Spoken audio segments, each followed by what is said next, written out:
Bienvenidos a esta clase de álgebra. Y nada, como les acabo de introducir, vamos a comenzar el tema 7, es el último tema de la asignatura.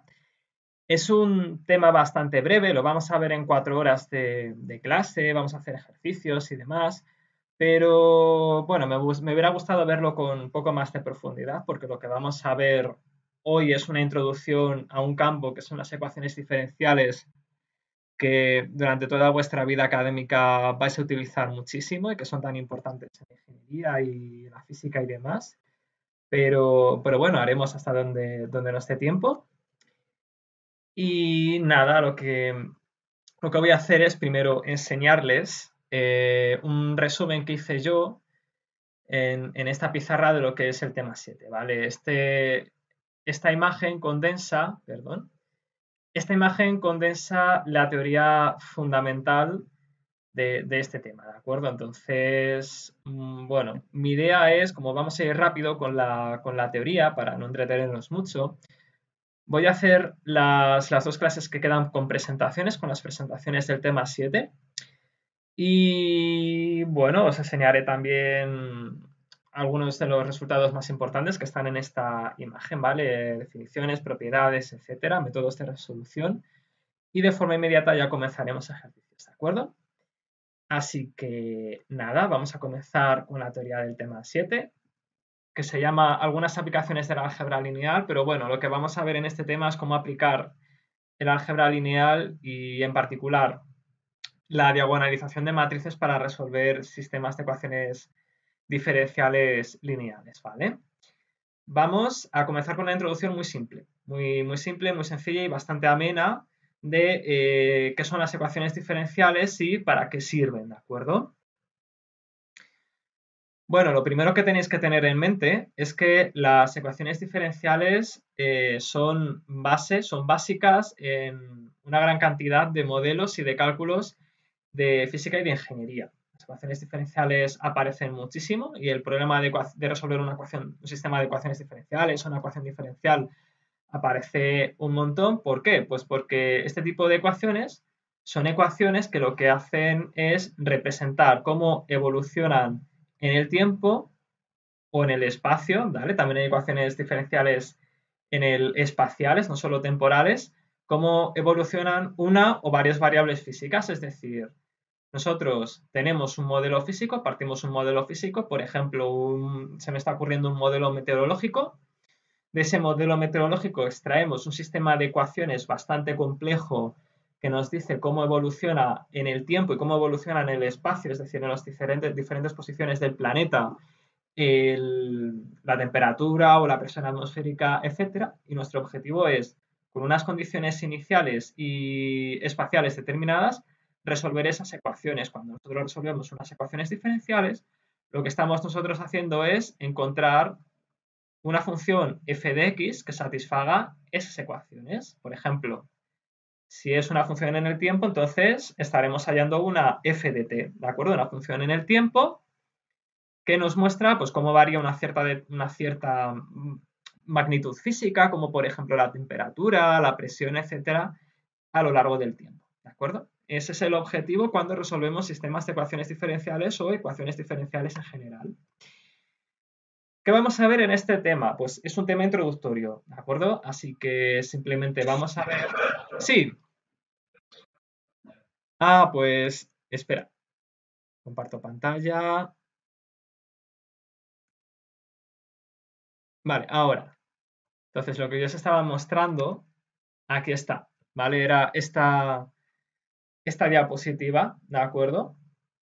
Entonces, tened en mente esto, que las ecuaciones diferenciales se encuentran en una gran cantidad de modelos y de cálculos que vais a hacer a lo largo de vuestras carreras y que representan evolución de una o varias variables físicas o en el espacio o bien en el tiempo, ¿no? ¿Cuál es el objetivo? Resolver una ecuación para obtener una función que satisfaga esa ecuación diferencial, ¿de acuerdo? Una función que, por ejemplo, nos diga cómo evoluciona una variable física que puede ser la temperatura o la presión en el tiempo, ¿de acuerdo? ¿Qué vamos a ver en este tema? Pues vamos a ver un ejemplo muy sencillo de una ecuación diferencial, ¿vale? Vamos a ver a partir de un modelo de física bastante simple de transmisión del calor, vamos a ver cómo derivar una ecuación diferencial y vamos a ver también cómo se resolvería, ¿de acuerdo? Y vamos a terminar el tema definiendo lo que son los sistemas homogéneos de ecuaciones diferenciales, que es lo que vamos a resolver este tema. Vale, pues en este ejemplo os voy a proponer la siguiente cuestión. Imaginaos que tenemos agua caliente en un recipiente. Además, este ejemplo ahora mismo me viene muy bien porque acabo de subir de la cocina y he hecho eso mismo. Tenía yo un recipiente de agua caliente con repollo que estaba ahí cocinando o lo que sea y he apagado la cocina, ¿no? Yo tengo agua que en principio está a 100 grados centígrados o ligeramente por debajo de los 100 grados centígrados, ¿no? ¿Cuál es mi objetivo? Pues mi objetivo es ver cómo evoluciona la temperatura de ese recipiente en el tiempo, ¿no? Nosotros, en principio, el sentido común nos dice que con el paso del tiempo la temperatura debería bajar, ¿de acuerdo? Pero ¿cómo baja la temperatura en el tiempo? Esto es lo que nosotros queremos resolver. ¿Y qué es lo que hacemos para resolver esta pregunta? Construir un modelo físico, ¿de acuerdo? Vamos a considerar que se cumple la ley de conservación de la energía, ¿de acuerdo? ¿Qué nos dice la ley de conservación de la energía? Que cada instante de tiempo la suma entre la energía que entra y la que sale del sistema tiene que ser cero, ¿vale? Vamos a considerar el calor que entra en el recipiente y el calor que sale en el recipiente, que son estas Qs, ¿de acuerdo? Esto es el calor que entra y el calor que sale. Por la ley de conservación de la energía, la suma de estos dos flujos de calor tiene que ser iguales a cero, ¿vale? Entonces, de momento tenemos esta ecuación, ¿vale? Que es la siguiente suposición que vamos a hacer. Pues vamos a suponer que el calor que hay dentro del recipiente, ¿de acuerdo? Esto ya lo habéis visto en química, esto es una fórmula muy elemental. Vamos a suponer que nosotros podemos calcular la cantidad de energía calorífica que hay dentro del recipiente mediante la siguiente expresión, que es el calor específico del agua, C sub P, por la masa del agua que tenemos almacenada por su temperatura, ¿no? Hasta aquí todo familiar de lo que sabéis de física y de química, ¿vale? ¿Qué pasa si nosotros derivamos en función del tiempo el calor que hay dentro de nuestro recipiente? Pues que obtenemos esta expresión. C sub P y M son constantes, no son alteradas por la derivación. Lo que sí que está alterado, lo que sí que se altera cuando nosotros derivamos el calor es la temperatura, ¿de acuerdo? La derivada de todo esto es igual a la derivada de la temperatura del agua con respecto del tiempo. Y tenemos esta expresión, ¿de acuerdo? ¿Qué vamos a hacer ahora? Pues vamos a sustituir esta expresión la vamos a sustituir aquí dentro, donde pone el flujo de calor que entra dentro del recipiente. Vamos a suponer que la cantidad de calor que entra dentro del recipiente es proporcional, por esta fórmula, a cuánto varía la temperatura del agua en el tiempo. Si la temperatura del agua baja más rápidamente, eso significa que está escapando más calor del recipiente y viceversa. Si sube más rápidamente la temperatura del agua, eso significa que estamos metiendo un flujo de calor mayor, ¿vale? Más julios por segundo de calor hacia dentro del recipiente. ¿De acuerdo? Así que de momento tenemos esta ecuación que nos representa la relación que hay entre la variación de la temperatura del agua con el tiempo y la cantidad de calor que sale también en el tiempo, el flujo de calor que sale de nuestro recipiente en el tiempo. ¿De acuerdo? ¿Qué nos queda por hacer? Pues simplemente nos queda por hacer lo siguiente. Tenemos que modelar físicamente el flujo de calor que sale de nuestro recipiente. ¿Y eso cómo lo vamos a hacer? Pues vamos a hacer la siguiente hipótesis, ¿de acuerdo? Vamos a suponer que la cantidad de calor que sale del recipiente con respecto del tiempo es proporcional a la diferencia que hay entre la temperatura del agua, la temperatura a la que se encuentra el agua, y la temperatura exterior, la temperatura de la cocina, por ejemplo, ¿no? Multiplicada esta diferencia por una constante a la que vamos a llamar H, ¿vale? Es una constante que se llama constante de convención, ya veréis esto más adelante en física o en transmisión de calor. Y bueno, si sustituís esto aquí dentro y operáis, lo que obtenéis es esta ecuación. Esto sí que es ya una ecuación diferencial donde tenemos como función incógnita la temperatura del agua en función del tiempo y donde tenemos como constantes el calor específico del agua, la masa de agua que tenemos almacenada en el recipiente y la temperatura exterior, ¿de acuerdo? Estas tres son constantes, ¿de acuerdo? ¿Y qué tenemos aquí que sean funciones? Pues tenemos como funciones incógnita la temperatura del agua en el tiempo y su derivada primera, ¿de acuerdo? Si nosotros resolvemos esta ecuación diferencial, obtendremos una función que nos dice cómo varía la temperatura del agua en el tiempo en función de todas las constantes que hemos metido en esta ecuación, ¿de acuerdo? Y ya nada, lo que vamos a hacer ahora es resolver esta ecuación diferencial, ¿vale?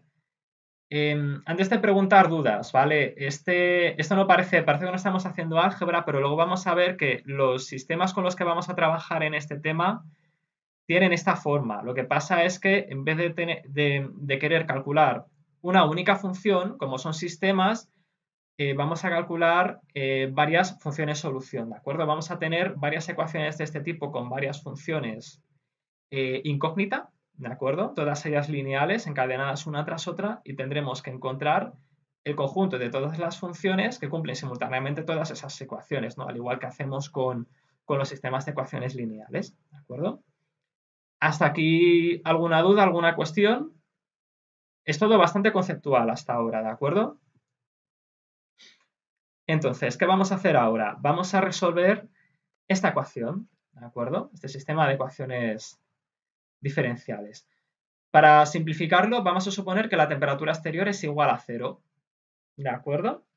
Entonces, nos quedamos con esta expresión, ¿de acuerdo? ¿Y qué vamos a hacer ahora? Pues vamos a resolver este sistema de ecuaciones diferenciales. ¿Y cómo lo vamos a hacer? Pues vamos a comenzar despejando la derivada primera del agua en función del tiempo. Y nos queda esta expresión. A todo esto, menos h partido de c sub p por m, lo vamos a llamar a, ¿vale? A es una constante, ¿de acuerdo? De la cual no nos vamos a preocupar mucho, ¿vale? Es una constante que tiene un valor físico, tiene un significado físico, pero eso a nosotros como matemáticos nos da igual, ¿de acuerdo? Nosotros solamente queremos aprender a resolver esta ecuación para un valor de a determinado que no sabremos de dónde viene, ¿de acuerdo? No nos importa, no nos interesa. ¿Qué es lo que a nosotros nos queda? Nos queda esta ecuación, ¿de acuerdo? La derivada primera de la temperatura del agua tiene que ser igual a que a menos a veces la temperatura del agua. Queremos resolver esto, ¿de acuerdo? ¿Qué es lo que hay que hacer? Lo que hay que hacer es buscar una función t sub agua en función del tiempo, tal que si yo la multiplico por menos a, el resultado de multiplicar esta función por menos a sea igual a ¿qué? Sea igual a la derivada de la propia función t sub agua. ¿De acuerdo? De todas las funciones posibles, de todas las funciones de una variable que existen matemáticamente, tenemos que encontrar una o tenemos que encontrar un conjunto de estas funciones que cumplan esta ecuación, que cumplan esta propiedad para sus derivadas, ¿de acuerdo? Eso es lo que queremos hacer. ¿Y cómo llamamos nosotros a esta ecuación? Pues la vamos a llamar así, ecuación diferencial homogénea de primer orden. ¿Y qué representa esta ecuación? Pues representa la evolución del sistema que acabamos de modelar, ¿de acuerdo? La función solución, que es una función que representa cómo varía la temperatura del agua en el tiempo de nuestro recipiente de agua caliente, es una función que tiene que cumplir esta ecuación, ¿de acuerdo? Y físicamente, ¿qué es lo que esto significa? Pues significa que la velocidad con la que se enfría el recipiente de agua es linealmente proporcional a la temperatura en cada instante de tiempo. En cada instante de tiempo t, la velocidad a la que se enfría el agua va a ser proporcional a su temperatura. Es decir, si el agua está más caliente, se va a enfriar más rápido, ¿vale? Además se va a enfriar, no se va a calentar porque hay aquí un signo menos, ¿de acuerdo? Es derivada negativa. Si está más caliente, se enfría más deprisa. Si está más frío, pues si está más frío, se va a enfriar, pero se va a enfriar a menor velocidad, ¿de acuerdo? Y como he dicho antes, pues cualquier función que cumpla esta ecuación, pues va a representar cómo se enfría nuestro recipiente de agua de acuerdo a las hipótesis con las que lo hemos modelizado. ¿De acuerdo? Hasta aquí alguna cosa. Esto sigue siendo bastante conceptual todo, ¿vale? Hasta aquí mucha física y pocas matemáticas, ¿vale? Bueno, voy a seguir. acabamos ya la física y vamos con las matemáticas. Vamos a buscar un conjunto de funciones solución de este sistema, de esta ecuación diferencial. Vamos a probar una solución general que va a ser una función de tipo exponencial, es decir, una función del tipo k constante multiplicada por la exponencial elevado a b por t, donde b es una constante, ¿vale? Y t es la variable tiempo, ¿de acuerdo? Si esto lo sustituimos aquí como función de t, k por e elevado a b por t, lo que tenemos es esta igualdad. Fijaos, k por b por e elevado a bt, esto es la derivada de esta función en el tiempo, igual a menos a por k por e elevado a b, a bt, ¿de acuerdo? Entonces, aquí de esta ecuación podemos eliminar k, ¿de acuerdo? Porque está en ambos miembros. Y lo que nos queda es la siguiente igualdad, ¿vale? Para que se cumpla esta igualdad, lo único que tiene que cumplirse, porque también podemos eliminar aquí las exponenciales, que son iguales en ambos miembros, para que una función de este tipo sea solución de esta ecuación diferencial, todo lo que se tiene que cumplir es que la constante b que está en el exponente, sea igual a menos a. ¿Cuál es la conclusión de todo esto? Pues la conclusión de todo esto es que el conjunto de todas las soluciones de la ecuación 1, que es esta, son las funciones exponenciales que tienen como exponente menos a por t. Es decir, de todas las funciones que existen de una variable, de todas las funciones que os podéis imaginar, el conjunto de todas las funciones que son solución de este sistema, no, qué manía, de esta ecuación diferencial, tienen esta forma. K, donde K es una constante que puede tener cualquier valor, por la exponencial de menos a por t. ¿Qué es lo que acabamos de hacer? Pues lo que acabamos de hacer es resolver, voy a poner aquí, lo que acabamos de hacer es resolver esta ecuación diferencial, por lo tanto ya tenemos la ecuación diferencial que había llamado 1 resuelta. Ya hemos encontrado un conjunto de funciones que cumplen esta ecuación diferencial, ¿de acuerdo? Cuando resolvamos nuestros sistemas de ecuaciones diferenciales, vamos a hacer lo mismo, vamos a encontrar un conjunto de ecuaciones que además van a ser, adelanto, sumas de exponenciales que cumplan esos sistemas, ¿de acuerdo? Y ya está. ¿Hasta aquí alguna duda? Aquí ya hemos entrado en matemáticas, ¿de acuerdo? Hemos dejado la física atrás, nos hemos olvidado del significado físico de la A, la no sé qué, la no sé cuánto, la H, la C sub P, y nos hemos centrado en resolver el problema matemático, ¿de acuerdo? Solamente nos queda una cosa, fijaos que esto no es una función única, es un conjunto de funciones, ¿de acuerdo? ¿Y de qué depende este conjunto de funciones? Pues bueno, fijaos que aquí hay dos parámetros, ¿de acuerdo? Hay un parámetro A, que es un parámetro que podemos considerar fijo porque es un parámetro que depende de las propiedades físicas de nuestro sistema, ¿de acuerdo? Y eso es algo que es fijo, que se considera fijo, ¿de acuerdo? Pero hay otro parámetro en esta función que nosotros sí que podemos variar libremente y ese parámetro es el parámetro k, la constante k, ¿de acuerdo?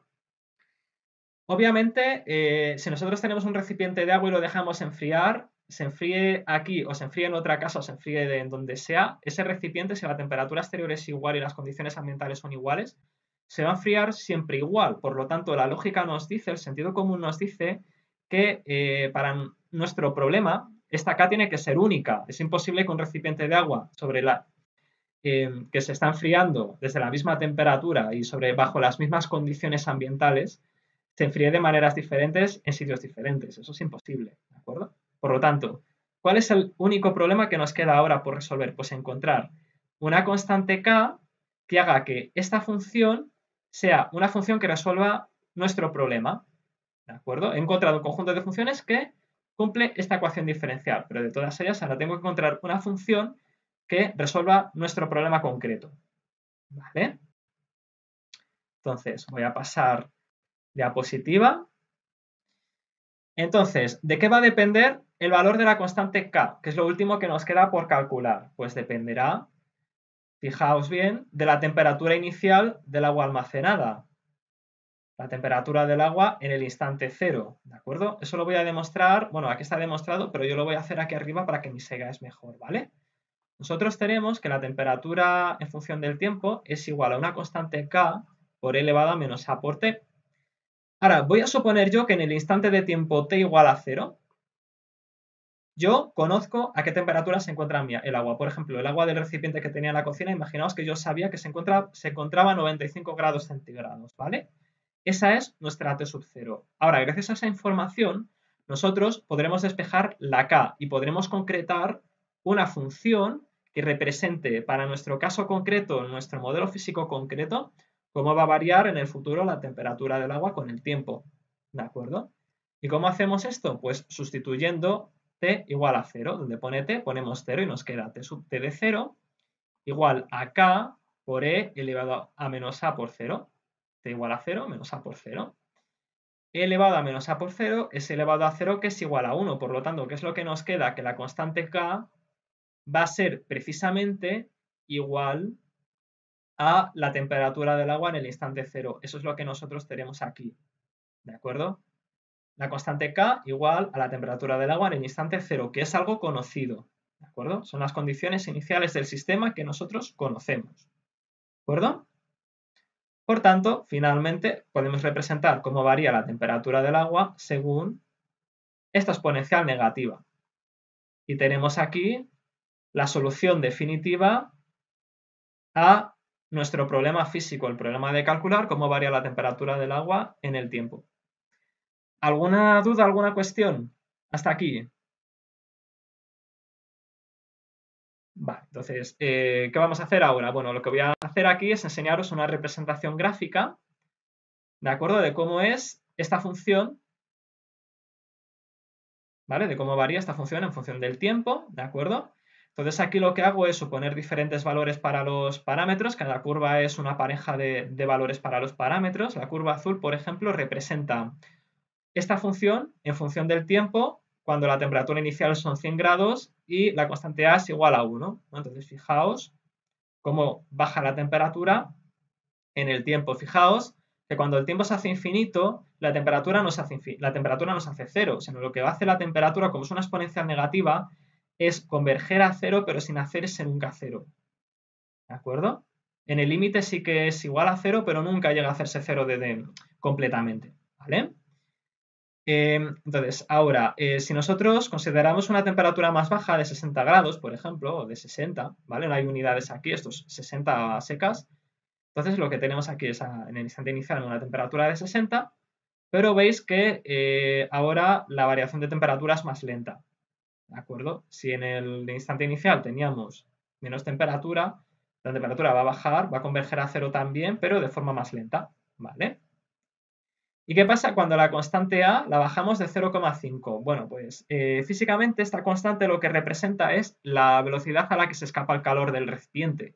Cuanto más grande es esta constante, más calor escapa del recipiente. Por lo tanto, cuanto más, en este caso, pequeño sea esta constante, menor va a ser la pendiente de esta exponencial negativa. ¿Lo veis? En el infinito, en tiempo infinito sí que va a seguir convergiendo a cero, siempre va a converger a cero esta exponencial negativa, ¿de acuerdo? Pero lo va a hacer a un ritmo más bajo de lo que haría si esta constante física fuera mayor, ¿de acuerdo? Y nada más. ¿Alguna duda aquí? ¿Alguna cuestión que queráis hacer? Yo creo que con esto ya terminamos este ejemplo, ¿de acuerdo? Sí, con esto ya terminamos ese ejemplo, así que simplemente unas palabras iniciales, ¿vale? Antes de definir lo que es un sistema de ecuaciones diferenciales.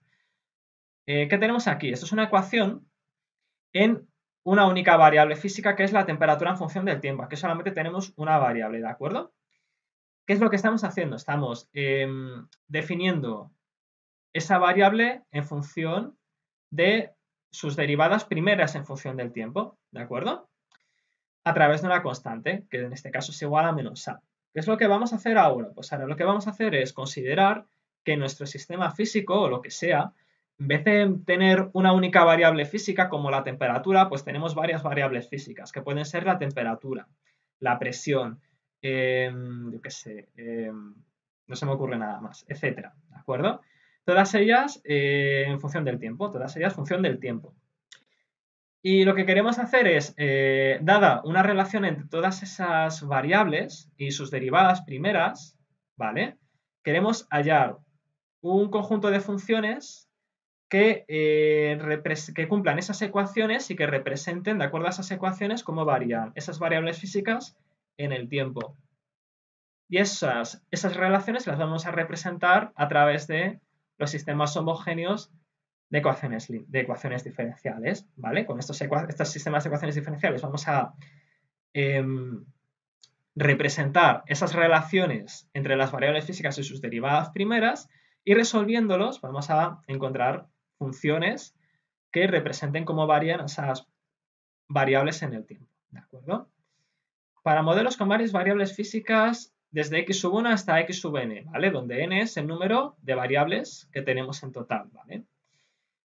Que interaccionan de forma lineal en el tiempo. Aquí en este tema vamos a suponer siempre que las ecuaciones son totalmente lineales, ¿de acuerdo? Entonces, igual que hacíamos de forma análoga a lo que hacíamos con los sistemas de ecuaciones lineales, podemos escribir el siguiente sistema de ecuaciones diferenciales homogéneas, ¿de acuerdo? ¿Qué tenemos aquí? Pues aquí tenemos, en la izquierda, tenemos las derivadas primeras despejadas de cada una de las variables físicas.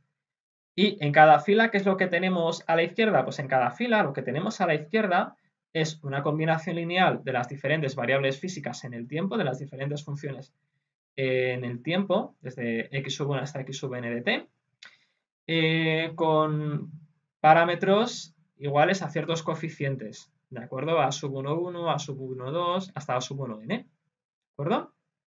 Esto va a ser un sistema homogéneo de ecuaciones diferenciales. Voy a ponerles aquí un ejemplo muy sencillo de dos variables. X' igual a x más y igual a menos 2x más y. ¿De acuerdo?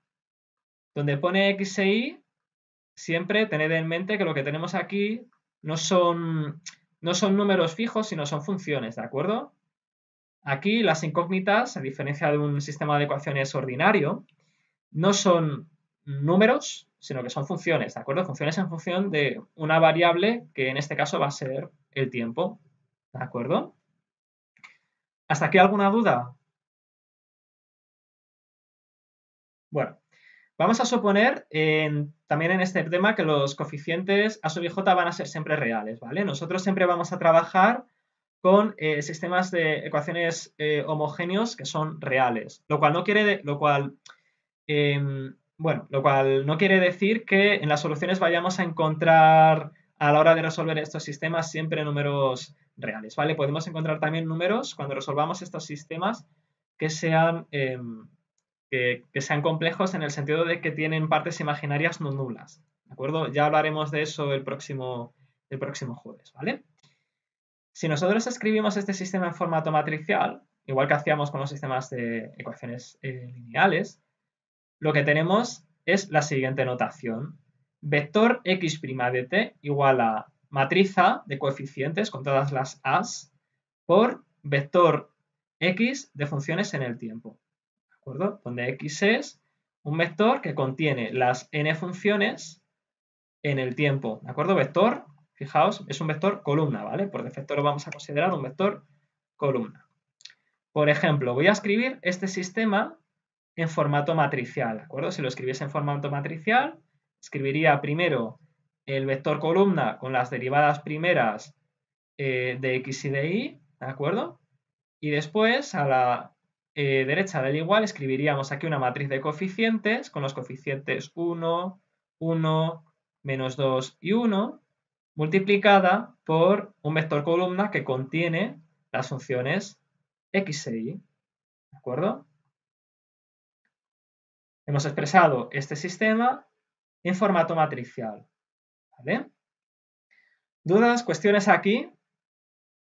¿Lo estáis viendo bien? Si tenéis cualquier duda, no dudéis en interrumpirme, ¿de acuerdo? Esto es algo que es bastante nuevo para todos y que nos va a llevar un poco de tiempo entenderlo bien, pero bueno, poco a poco, ¿vale? Sí, sí, eso está. Sí, X1. Ah, no, son cosas diferentes, ¿vale? A ver, voy a poner un ejemplo, voy a escribirlo de forma más bonita, ¿vale? Voy a irme aquí a la pizarra y voy a escribir lo mismo que he escrito, pero, a ver, aquí teníamos x' igual a x más y. Aquí abajo tenemos y' igual a menos 2x menos y, ¿vale?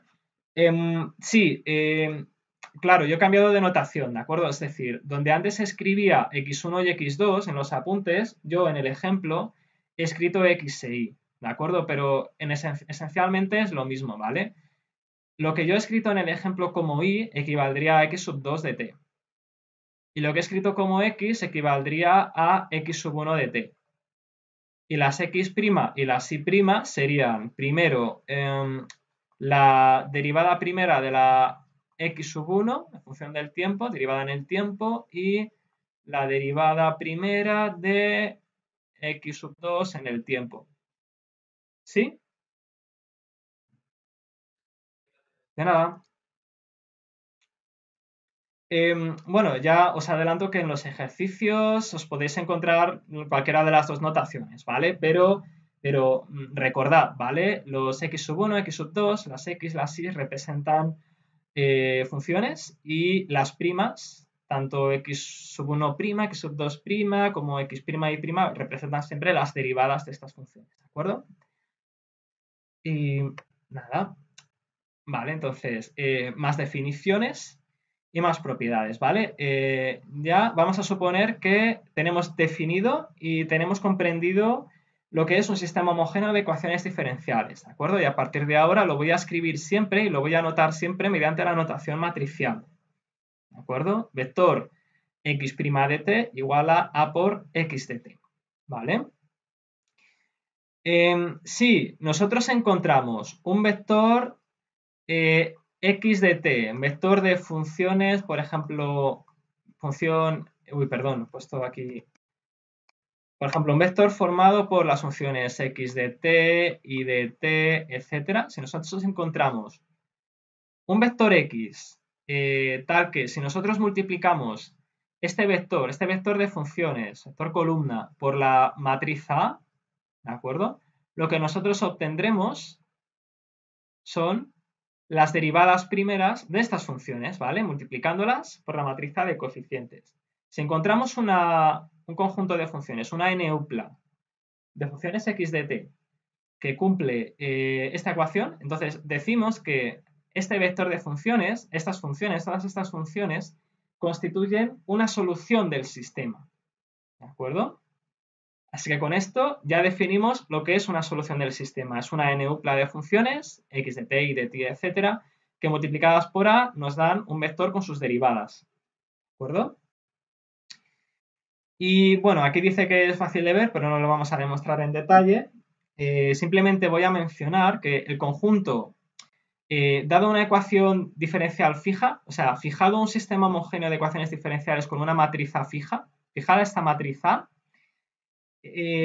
para cualquier sistema, para cualquier matriz A, siempre se va a cumplir que el conjunto de todas las soluciones, todas las infinitas soluciones que puede tener este sistema de ecuaciones diferenciales, fijada la A, forman un subespacio vectorial del espacio, esto es un poco complicado, pero ahora lo explico, del espacio de todas las n-uplas de funciones reales de clase 1. Es decir, imaginaos que esto representa el conjunto de todas las funciones reales de clase 1, C sub 1 de R, ¿no? Funciones reales de clase 1, ¿vale?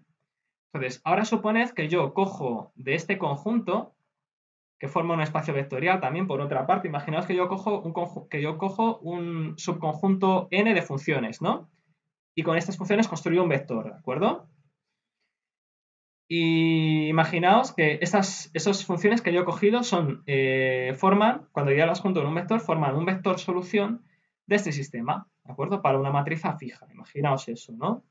Pues ahora imaginaos también que yo cogiese el conjunto de todas las funciones que son, bueno, antes de eso, perdón.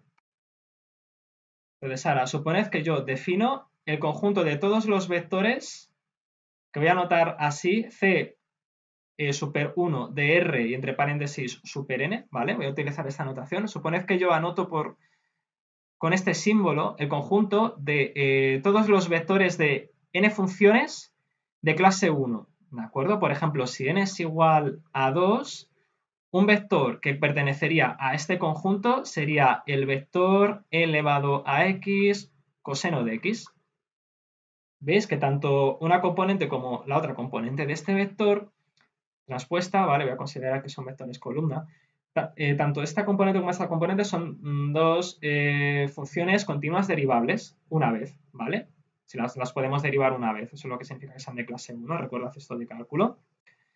Entonces, imaginaos que este vector se encuentra por aquí, ¿vale? Pues yo hago eso mismo con todos los vectores de este conjunto, ¿vale? Y lo que hago es construir este conjunto. Y ahora, de este conjunto yo cojo un subconjunto más pequeño que esté constituido por todos los vectores de funciones de clase 1 que constituyen una solución de este sistema de ecuaciones diferenciales, ¿de acuerdo? Pues se puede demostrar, y es lo que se dice en este párrafo, que este subconjunto forma un subespacio vectorial.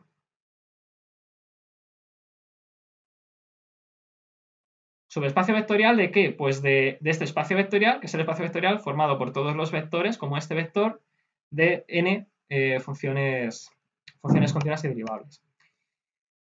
Vale, ¿qué significa que sea un subespacio vectorial? Pues significa lo siguiente. Recordad la definición de subespacios vectoriales, el tema 1.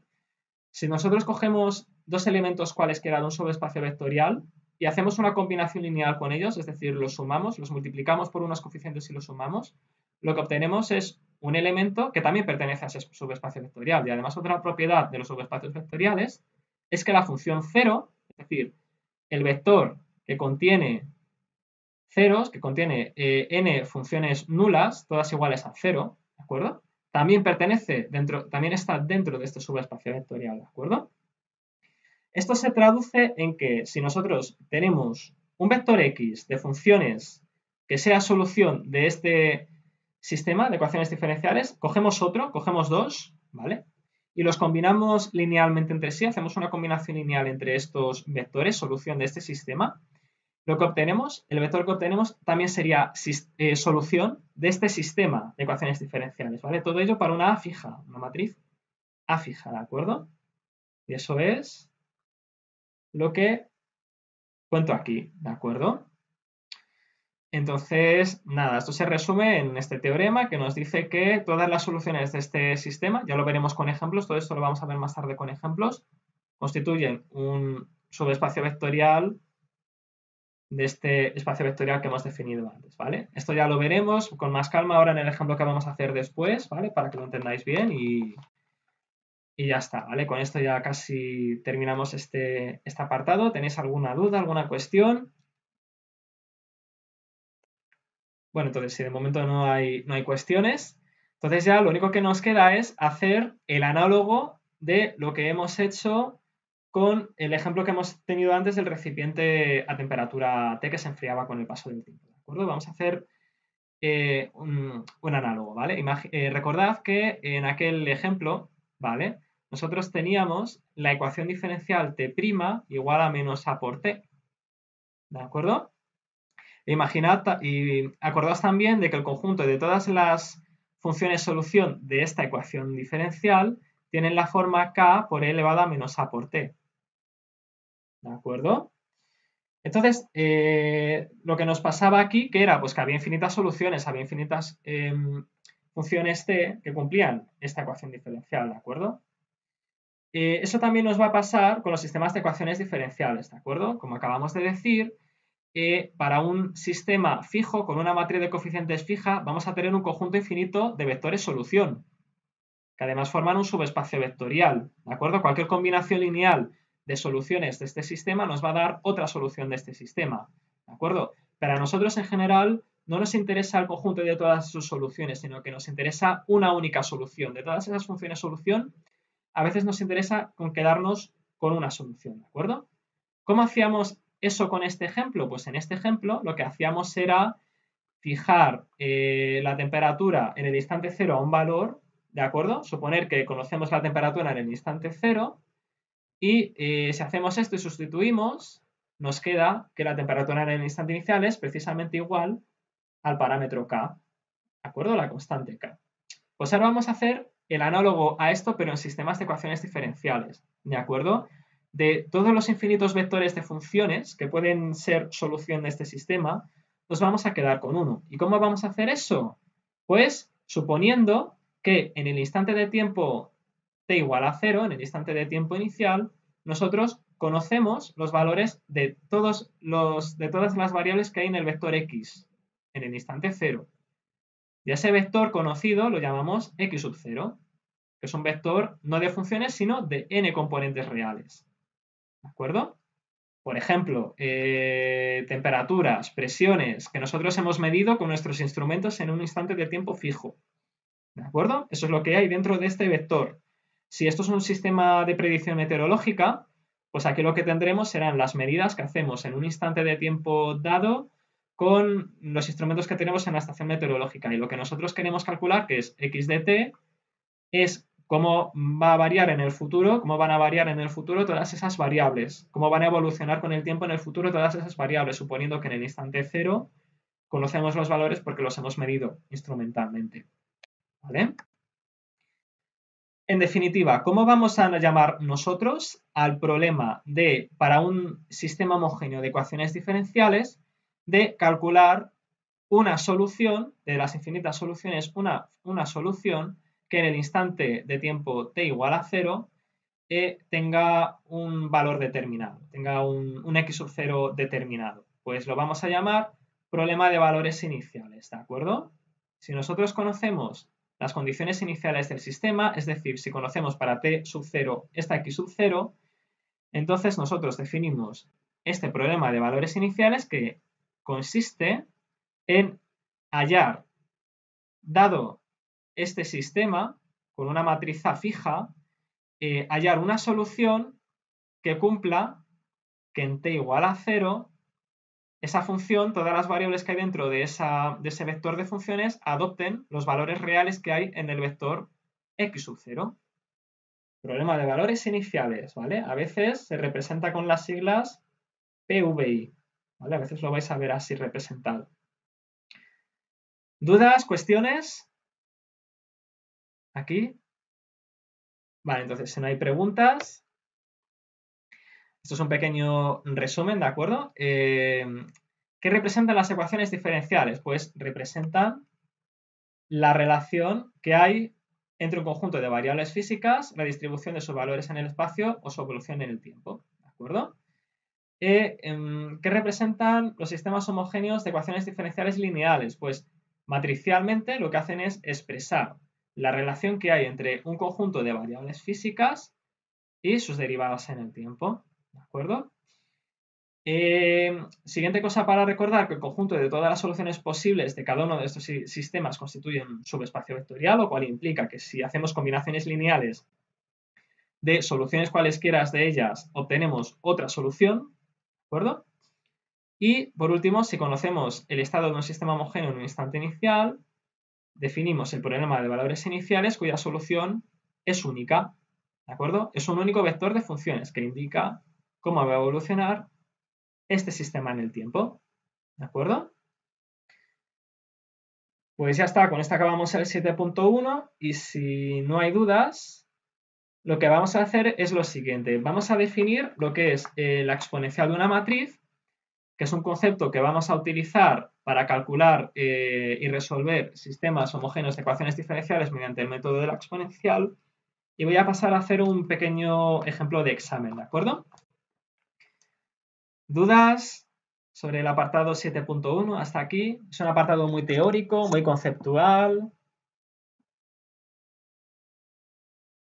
Vale, entonces si no hay nada, lo que vamos a hacer aquí es definir lo que es la exponencial de una matriz y vamos a hacer un pequeño ejemplo, ¿de acuerdo? Antes, como introducción, un pequeño recordatorio, ¿de acuerdo? ¿Qué es lo que ocurre cuando tenemos ecuaciones diferenciales de una única variable? Pues que si son de este tipo, x' igual a por x, entonces como solución general vamos a tener este conjunto de funciones que depende del parámetro k, ¿de acuerdo? Parámetro k que depende a su vez del valor de x en el instante inicial, ¿no? De forma análoga a esto, que es lo que ocurre en los sistemas homogéneos de ecuaciones diferenciales, que son de este tipo, x' de t igual a matriz A por x de t. Pues ocurre que las soluciones de estos sistemas, los conjuntos de soluciones de todos estos sistemas, también se pueden expresar en función de una exponencial, pero claro, ya no pueden ser la exponencial de un número, porque aquí tenemos matrices y vectores, sino que van a ser la exponencial de una matriz, que es la matriz A por T, ¿de acuerdo? A mayúscula por T. Aquí arriba tenemos x' igual a minúscula por x. La solución vemos que depende de la exponencial de a minúscula por t, pues ¿qué va a pasar en sistemas homogéneos? Pues en sistemas homogéneos vamos a tener que igualmente la solución vector x en el tiempo va a ser igual a una constante que va a ser además un vector de constantes, ¿de acuerdo? Multiplicada por la exponencial de la matriz A por t, que es la exponencial de una matriz, que va a ser también una matriz, ¿de acuerdo? Esto va a ser igual al producto de un vector por una matriz y nos va a dar el resultado una matriz columna, ¿vale? Que van a ser estas funciones solución, ¿de acuerdo? El conjunto de todas las funciones solución posibles que tiene este sistema. Pues, ¿qué es lo que vamos a ver en este capítulo? Pues lo que vamos a ver es cómo calcular la exponencial de una matriz, ¿vale? Y ya después, por último, lo que vamos a ver es cómo utilizar la exponencial de una matriz para calcular la solución de un problema de valor inicial, de un sistema homogéneo de ecuaciones diferenciales, ¿vale?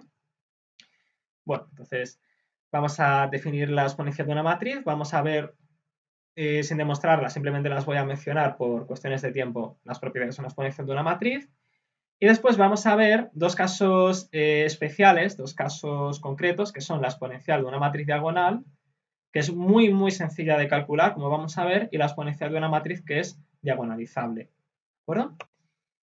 Entonces, antes de nada, creo que debería comenzar con una pequeña encuesta barra pregunta general. ¿Habéis visto series de Taylor en cálculo?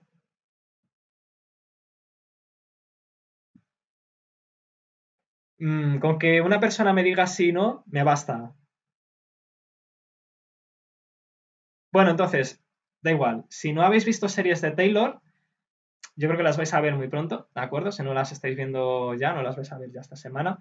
Pues bueno, deciros que la función exponencial, que es e elevado a x, esta función se puede representar como un polinomio, ¿de acuerdo? Como un polinomio de grado infinito, ¿de acuerdo? Que es este sumatorio, ¿vale?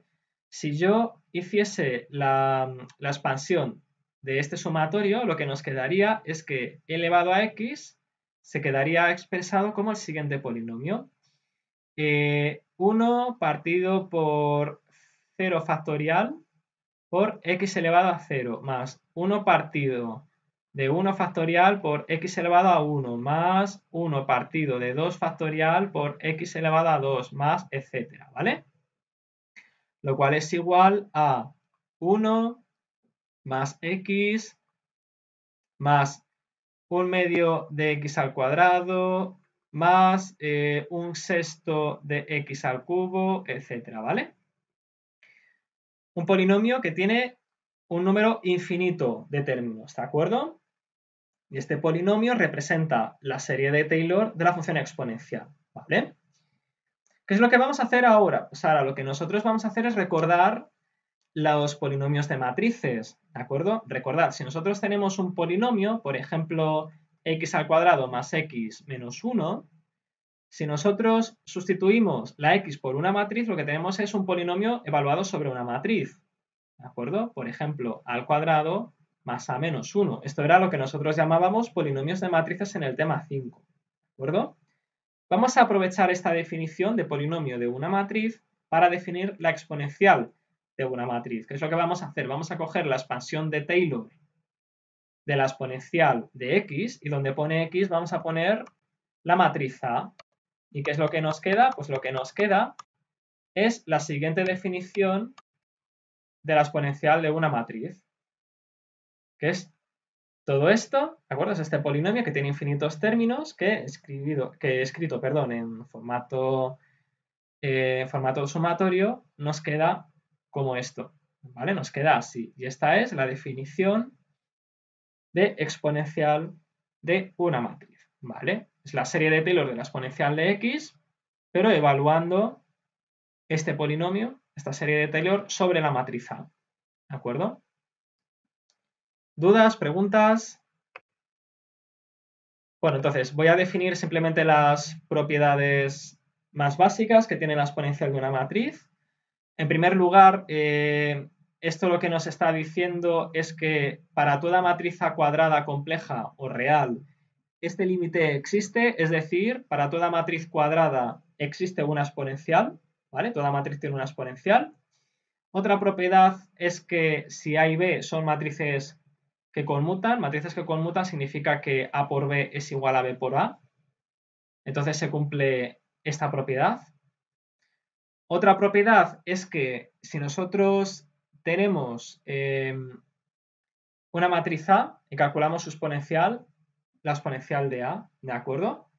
Y ahora nosotros invertimos la exponencial de A. Esta propiedad lo que nos dice es que la inversa de la matriz exponencial de A, la exponencial de la matriz A, es igual a la exponencial de la matriz opuesta, es decir, la exponencial de menos A. ¿De acuerdo? Y eso cuando la exponencial de A es, bueno, sí, para cualquier A, la exponencial de A siempre es una matriz invertible y además cumple esto, ¿vale? Su inversa es igual a la exponencial de la matriz A opuesta, menos A. Y por último, sí,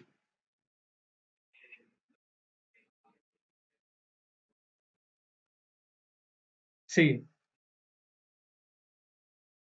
claro, porque las matrices reales son todas matrices complejas que cuyos coeficientes tienen todos parte imaginaria nula.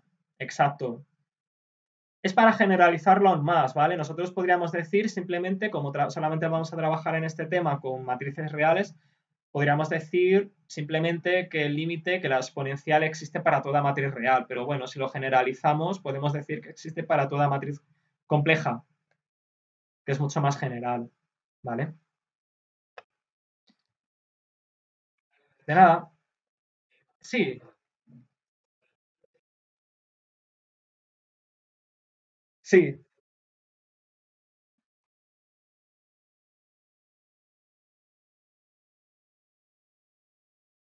Ah, bueno, eso lo que implica es que, a ver, si nosotros nos dan una propiedad, un teorema, una proposición, por ejemplo, para matrices reales, lo que significa es que esa proposición o esa propiedad se cumple para todas las matrices reales, pero eh, sobre las matrices complejas no estamos diciendo nada, por lo tanto, puede ser que para algunas matrices complejas sí se cumpla, o puede ser que para otras matrices complejas no se cumpla.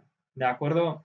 No lo sé. Por ejemplo, no sé, por ejemplo, cuando nosotros estudiábamos la diagonalización ortogonal, nosotros definimos diagonalización ortogonal simplemente para matrices reales. ¿De acuerdo? ¿Significa eso que si A es compleja no puede ser diagonalizable ortogonalmente? Pues a lo mejor hay alguna matriz compleja, no sé cuál es, que se puedan diagonalizar ortogonalmente. Es decir, que exista alguna matriz Q ortogonal, tal que Q transpuesta por A por Q sea una matriz diagonal. A lo mejor alguna hay, pero no sabemos mucho sobre ellas, ¿de acuerdo? Lo que sí que sabemos es que una matriz real puede ser diagonalizable ortogonalmente y además estas matrices coinciden con las matrices reales simétricas. Eso sí lo sabemos, porque lo hemos estudiado, pero de las complejas pues no lo sabemos. A lo mejor sí hay alguna matriz compleja que lo sea por casualidad, pero no sabemos más. ¿Sí? Eso es un ejemplo, ¿vale? Nada. Bueno, y como por último, si no hay más dudas, entonces vamos a ver la propiedad más importante, porque esta propiedad es la que nos va a hacer, nos va a ayudar a resolver sistemas por el método de la exponencial. Esto, olvidadlo, ¿vale? Es la demostración, la podéis leer, pero yo no me voy a meter en ella. Simplemente os quedáis con esta idea. ¿De acuerdo? ¿Qué es lo que nos dice esa idea? Pues imaginaos que nosotros tenemos la matriz A. Y esa matriz A la multiplicamos por t, es decir, a todos los coeficientes de la matriz A los multiplicamos por la variable t. ¿De acuerdo? Por ejemplo, AT igual a 3 por t, 0, menos 2t, t. Esta matriz, por ejemplo, ¿no? Donde t es un número real. ¿De acuerdo? Pues ahora, imaginaos, vamos a construir nosotros ahora la exponencial de a por t. ¿Y qué vamos a hacer ahora? Pues vamos a derivarla en el tiempo, ¿vale? Derivar en el tiempo, como esto es una matriz, derivar esta matriz en el tiempo significa derivar separadamente cada uno de sus coeficientes que van a ser funciones en el tiempo, funciones en t. ¿De acuerdo? ¿Qué es lo que nos dice esa propiedad? Pues que la derivada en el tiempo de esta exponencial en función del tiempo es igual al producto de la matriz A por la exponencial de a por t. ¿De acuerdo? Esto es análogo a la exponencial normal y corriente. Imaginaos que nosotros tenemos f de x igual a e elevado a 3 por x. ¿Cómo derivamos nosotros esta función? F' de x. Pues es igual a 3 por e elevado a 3 por x. ¿Vale? Pues igual que se cumple con números, se cumple también con matrices. La derivada en el tiempo de la exponencial de una matriz por t es igual a por e elevado a por t. ¿Vale? Y vaya, yo pensaba que era la última propiedad, pero no. Ya como última propiedad, simplemente, bueno, esta no es muy importante. ¿Vale? Esto simplemente es que si nosotros multiplicamos la exponencial de a por un vector u, que es vector propio de a, pues lo que obtenemos es u, el vector u, el mismo vector propio, pero multiplicado por la exponencial de lambda, donde lambda es el autovalor asociado a este autovector. ¿Vale? Esto no tiene mayor importancia. Y vamos a ver ahora, vamos a aprender ahora a calcular la exponencial de una matriz diagonal. Vamos a calcular dos ejemplos que son la matriz diagonal y la matriz diagonalizable, ¿de acuerdo? En general, cuando nosotros calculamos la exponencial de una matriz, la definición nos dice que la exponencial de una matriz es el siguiente sumatorio, desde i igual a 0 hasta infinito, de 1 partido de i factorial por a elevado a i. ¿Vale? Esta es la definición general de exponencial de una matriz. Sin embargo, cuando nosotros calculamos la exponencial de una matriz, no vamos a hacer esto. ¿Vale? Esto no lo vamos a hacer nunca. ¿De acuerdo? ¿Qué es lo que vamos a hacer nosotros? Pues vamos a calcular de forma mucho más simple exponenciales de matrices que cumplen ciertas propiedades, ¿vale? Por ejemplo, vamos a comenzar con las matrices diagonales, ¿vale? Esto por tiempo no lo voy a... Lo veis vosotros en casa, yo no lo voy a meter en la demostración, pero sí que quiero que os quedéis con esta propiedad, ¿vale? Si nosotros tenemos una matriz que es diagonal, por ejemplo, 1, 0, 0, 2, esto es D. Si nosotros tenemos una matriz exponencial y calculamos la exponencial de esta matriz diagonal, el resultado, fijaos, es una matriz diagonal cuyas entradas sobre la diagonal principal son iguales a las exponenciales de los coeficientes de la diagonal principal de la matriz T. ¿De acuerdo? Por ejemplo, exponencial de D. ¿Cuál va a ser el elemento 1, 1 de esta matriz? Pues va a ser la exponencial de 1. ¿Vale? Los dos elementos que hay fuera de la diagonal principal van a seguir siendo igual a 0 y ahora el segundo elemento de la diagonal principal, el elemento 2, 2, va a ser igual a ¿qué? Pues a la exponencial de 2, donde 2 es el elemento 2, 2 que hay sobre la matriz D. ¿De acuerdo? Por lo tanto, matriz diagonal. ¿Cómo calculamos la exponencial de una matriz diagonal? Pues simplemente calculando las exponenciales de todos los elementos que haya sobre la diagonal principal. ¿Sí? Vale, pues si lo habéis entendido, ahora nosotros sabiendo cómo se calcula la exponencial de una matriz diagonal, vamos a saber calcular la exponencial de una matriz diagonalizable. ¿De acuerdo?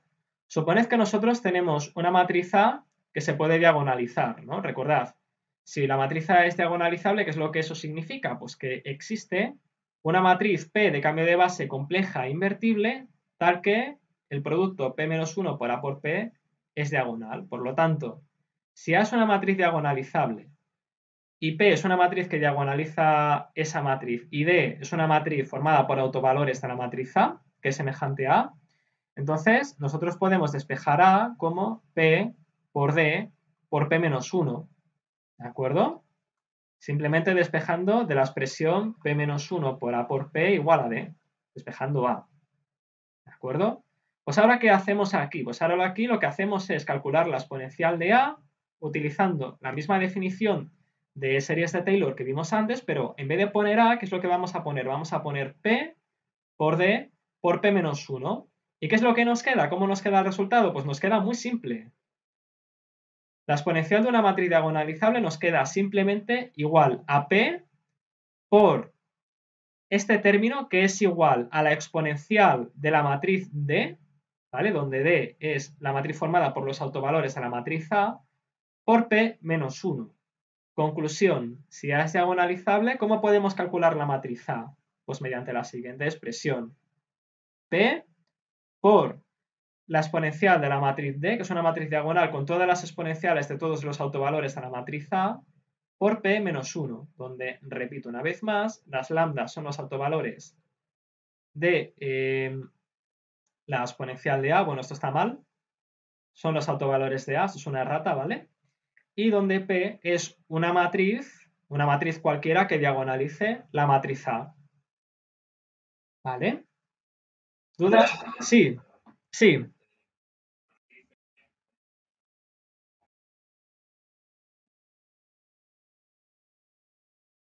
No, cualquiera. Puede ser cualquiera que diagonalice, ¿vale? Si A es diagonalizable ortogonalmente, pues eso significa que existe una Q ortogonal que la diagonalice, pero da igual, puedes utilizar una matriz P cualquiera. Sí, sí, sí, sí, sí, cualquier matriz que diagonalice la matriz A. No tiene por qué tener ninguna propiedad concreta, simplemente tiene que ser invertible y tiene que ser una matriz que diagonalice la matriz A, es decir, una matriz cuyas columnas sean n vectores propios de la matriz A. Ya está, eso es todo, ¿vale? De nada. Y ya está, visto esto, que es toda la teoría de los apartados 7.1 y 7.2, pues ya, si lo hemos entendido bien y lo vamos a entender mucho mejor cuando hagamos los ejemplos, ya vamos a estar en condiciones de hacer los primeros ejercicios. Un pequeño resumen antes de las ideas fundamentales. Decir que la exponencial de una matriz se define rigurosamente cogiendo la serie de Taylor de la función de exponencial y evaluándola como si fuera polinomio de una matriz sobre esa matriz A. Luego, de todas las propiedades de la exponencial de la matriz, me quedo con una, que es la más importante quizás, que nos dice que si derivamos en el tiempo la exponencial de una matrix, no, de una matriz, ¿vale? Si derivamos en el tiempo la exponencial de una matriz A por T, ¿de acuerdo? Entonces, la expresión que obtenemos es análoga a la derivada de la exponencial de un número, ¿vale? Lo voy a recordar aquí porque es bastante importante. Si nosotros tenemos la función exponencial de a por t y lo derivamos en el tiempo, lo que obtenemos que es a por e elevado a a por t. Pues ahora hacemos eso con la exponencial no de a minúscula por t, donde a minúscula es un número, sino de a mayúscula por t, donde a mayúscula es una matriz. Y lo que obtenemos es la matriz A por la exponencial de a por t, ¿vale? Fijaos que esto es un producto de dos matrices, ¿de acuerdo? Esto es un producto de dos números, ¿vale? Y ya está. Por último, decir que en la práctica no vamos a calcular una exponencial de una matriz como una serie de Taylor, sino lo que vamos a hacer es suponer siempre que la matriz es diagonalizable, ¿vale? Siempre vamos a trabajar con matrices que son diagonalizables y lo que vamos a hacer es aplicar esta fórmula, ¿vale? Si la matriz A es diagonalizable, y en este tema siempre vamos a trabajar con matrices diagonalizables, aplicando esta fórmula podremos calcular la exponencial de esa matriz. ¿De acuerdo? ¿Dudas? ¿Preguntas? Voy a dejar aquí esta diapositiva, ¿vale? Con esto, bueno, con esta pizarra vamos a volver más tarde y lo que vamos a hacer es hacer la PEC 3, de la PEC 3 del año pasado, de 2019, vamos a terminar el ejercicio 1, ¿de acuerdo? El ejercicio 1 hemos hecho alguna vez el primer apartado, pero no hemos podido seguir más allá porque todos los restantes ejercicios envolvían el tema 7, pero bueno, ahora como ya hemos visto los dos primeros apartados, pues ya podemos por lo menos comenzar esta cuestión, ¿vale? Estamos en la PEC 3 de 2019. Ejercicio 1. ¿De acuerdo? Recordemos cómo era este ejercicio, ¿vale? Que sí que lo habíamos empezado, ¿vale? Vamos primero con el, bueno, antes de comenzar con el 1.1, voy a escribir cómo era la matriz. Nosotros teníamos en el enunciado una matriz real 2×2 que era la siguiente, menos 7, 2, menos 24, 7. ¿Vale?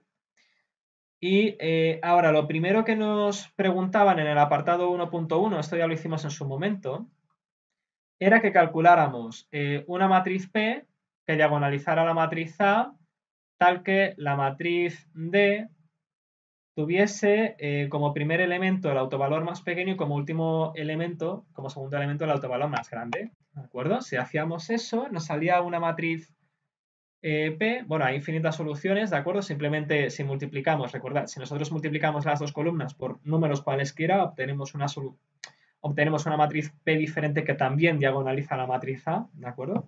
Eso ya lo tenéis que dominar todos. Pero bueno, la solución que proponía el examen, las soluciones era la siguiente matriz, 1, 3, 1, 4. ¿De acuerdo?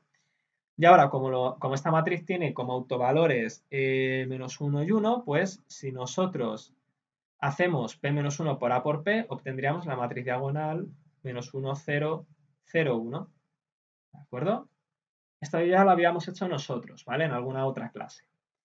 ¿Qué es lo que vamos a hacer nosotros ahora? Pues ahora vamos a aprovechar que tenemos la matriz ya diagonalizada para calcular en el apartado 1.2 la exponencial de la matriz A. ¿De acuerdo?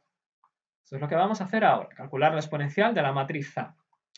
Como es diagonalizable, recordad, podremos calcular la exponencial de la matriz A como P por e elevado a D por P menos 1. Sí, sí, sí. ¿A dónde? Aquí arriba. En 1.1. Ah, vale, es que se ha congelado, ¿verdad? Se, se ha cortado, sí. Ah, vale. Sí, vale, entonces, bueno, voy a moverme, de hecho voy a aprovechar para moverme a otra parte de la casa. Sí, voy a aprovechar para moverme a otra parte de la casa mientras os lo explico, ¿vale? Donde tengo más cobertura. Perdón. Vale, entonces, bueno, lo único que he hecho ha sido introducir el ejercicio 1.2, ¿vale? En el ejercicio 1.2 lo que nos piden es calcular la exponencial de A. Entonces, es sencillo porque A es una matriz diagonalizable, ya la hemos diagonalizado y simplemente lo que tenemos que hacer es aplicar esta fórmula que nos dice que la exponencial de A es igual al producto de P por la exponencial de D por P menos 1.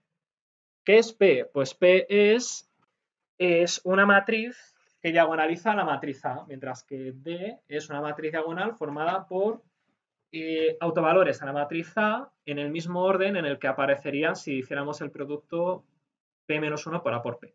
¿De acuerdo? Entonces, es decir, son las matrices provenientes de la siguiente, perdón, de la siguiente descomposición. A igual a P menos 1, bueno, no, perdón, A no, he equivocado aquí. D igual a P menos 1 por A por P. ¿De acuerdo?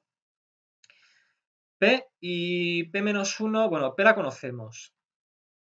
P menos 1 no la conocemos, pero la podemos calcular. ¿De acuerdo? Si calculáis P menos 1, que bueno, yo supongo que lo sabéis hacer, ¿vale? Es una matriz real, 2×2, no tiene mayor dificultad. Si invertís P menos 1, lo que obtendréis va a ser la siguiente matriz. 4, menos 1, menos 3 y 1. ¿De acuerdo? Por lo tanto, ya conocemos dos matrices que son P y P menos 1, ¿de acuerdo? ¿Qué nos queda por calcular? Nos queda por calcular la exponencial de D. Pero calcular la exponencial de D es muy sencillo porque D es una matriz que es diagonal. Por lo tanto, lo único que tenemos que hacer es coger la matriz D y a los coeficientes que se encuentran sobre la diagonal principal hacerles la exponencial. ¿Qué nos queda en el elemento 1, 1? Pues nos queda la exponencial de menos 1. ¿Y qué nos queda en el elemento 2, 2, pues nos queda la exponencial de 1, que es igual al número e. ¿Sí? ¿Dudas? ¿Preguntas? ¿Lo habéis visto bien? Vale, entonces, si no hay ninguna duda, pues simplemente lo que hacemos es sustituir las tres matrices y operar este doble producto matricial, ¿de acuerdo? Nos quedaría el siguiente producto matricial, 1, 1, 3, 4. Aquí nos quedaría la exponencial de d, que es e menos 1, 0, 0, e. Y aquí nos queda, a ver, aquí nos queda la inversa de p, que es 4 menos 1 menos 3 y 1. ¿De acuerdo? Ahora, si nosotros operamos, lo que nos queda es la siguiente matriz. Lo voy a escribir entera, ¿vale? Nos queda la matriz 4, e menos 1 menos 3 por e. Aquí nos queda e menos e elevado a menos 1. Aquí nos queda en este elemento 12 por e elevado a menos 1 menos 12 por e. Y aquí nos queda 4 por e menos 3 por e elevado a menos 1. Y con esto ya tenemos calculada la exponencial de la matriz A. Bueno, aunque para ser precisos, a ver, el ejercicio no nos pedía la matriz entera, ¿vale? Nos pedía que pusiéramos en el recuadro de las soluciones uno de estos 4 elementos de la matriz. No recuerdo cuál era, ¿vale? Me parece que era el 1, 1, pero no lo sé, ¿vale? Pero bueno, claro, para poder llegar a este elemento, por ejemplo, de la matriz, tendremos que calcular al final la matriz entera. ¿De acuerdo? Tendremos que hacer el triple producto. En principio tendríamos que hacer el triple producto matricial. ¿Alguna pregunta aquí? ¿Alguna cuestión?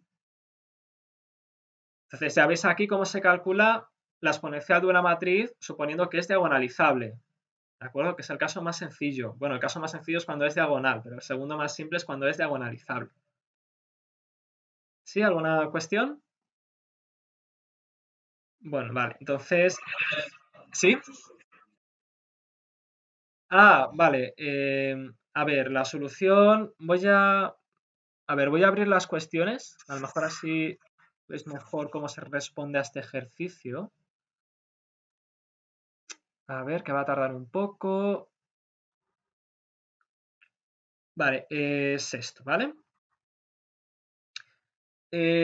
Aquí está, ¿de acuerdo? Nos piden que calculemos el elemento 1, 1 de la exponencial de A. ¿De acuerdo? Así que lo que teníamos que hacer era, en este recuadro, en el recuadro de la izquierda, teníamos que escribir la matriz P entera.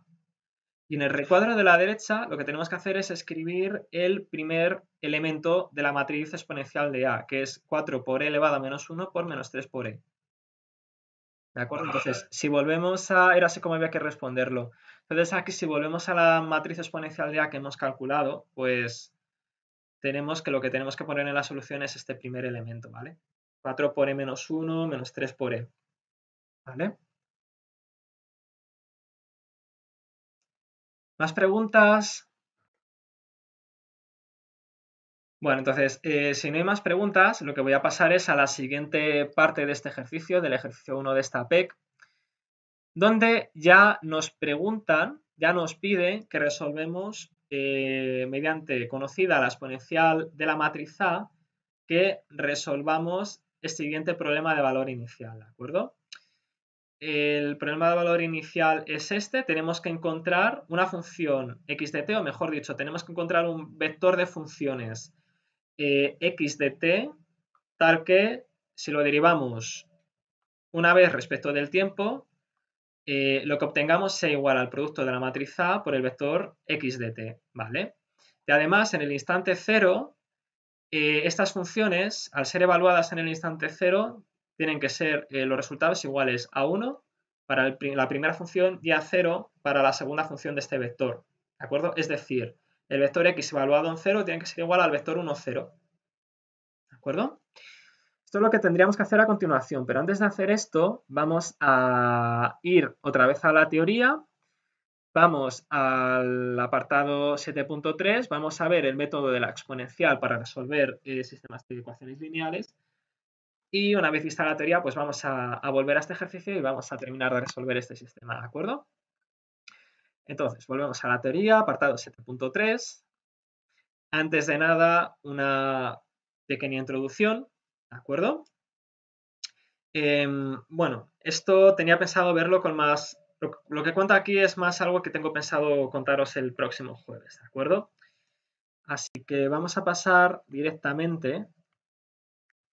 Bueno, vamos a pasar directamente, el resto lo cuento con más detalle más adelante, aquí al método, que aquí llamo método 2, esto está un poco desordenado, del método de la exponencial de la matriz de coeficientes para resolver sistemas de ecuaciones lineales,'¿vale?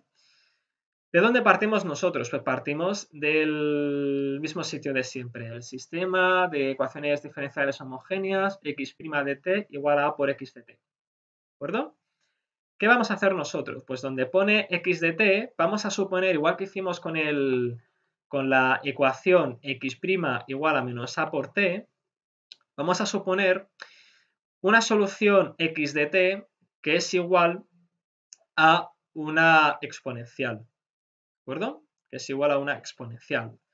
Por lo tanto, lo que vamos a hacer es sustituir donde pone x de t, vector x de t, vamos a poner la exponencial de a por t. Aquí hay una cosa que está mal, es la exponencial de a por t multiplicada por un cierto vector, ¿de acuerdo? Al que yo voy a llamar vector c, vector de coeficientes c, ¿de acuerdo? Entonces, nada, sustituimos esto aquí dentro, esto lo sustituimos aquí dentro, y lo que vamos a hacer es ahora aplicar las propiedades de la exponencial de la matriz para que veamos qué es lo que nos queda. ¿Qué pasa si nosotros diferenciamos respecto del tiempo la exponencial de a por t? Pues que obtenemos la matriz A, el producto matricial de A por la exponencial de A por t, ¿no? Esto ya lo sabemos del apartado anterior, ¿de acuerdo? Pero fijaos, ¿qué tenemos nosotros aquí, en este sistema? Pues tenemos a la derecha, sustituyendo, tenemos A por C, ¿vale? Que es un vector que he metido yo, que es un vector de constantes, por la exponencial de A por t, ¿de acuerdo? Donde esta es la solución x de t que yo supongo que es la solución del sistema, ¿de acuerdo?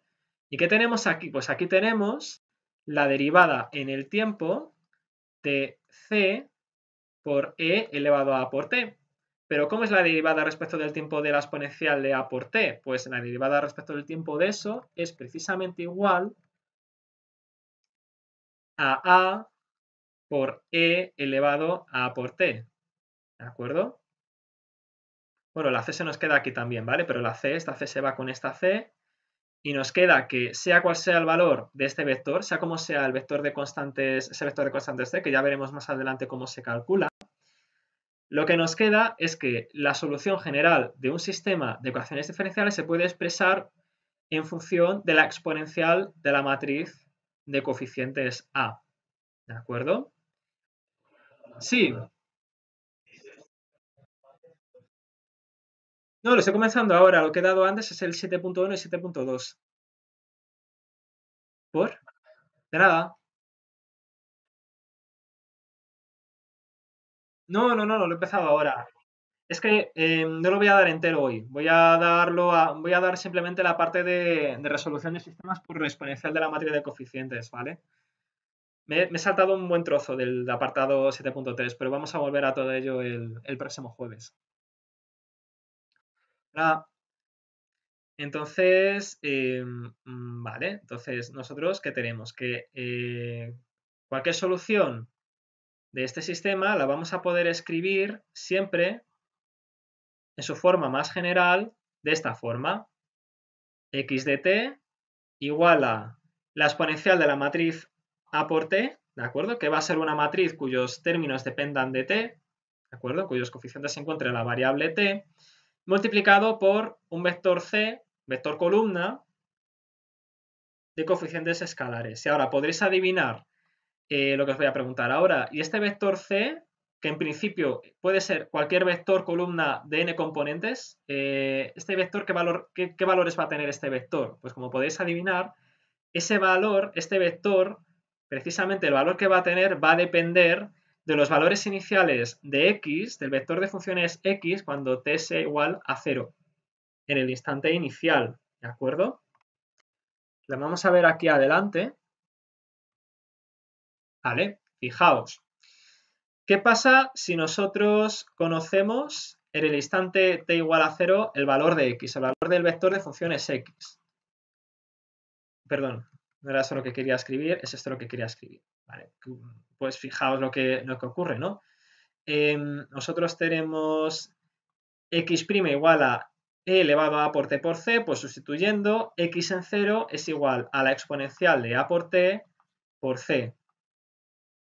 ¿De acuerdo? Y ahora, si nosotros despejamos aquí...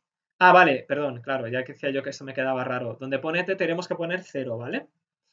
Y ahora, ¿esto qué nos queda? Pues la exponencial de a por 0, por supuesto, esto es igual a 1, ¿vale?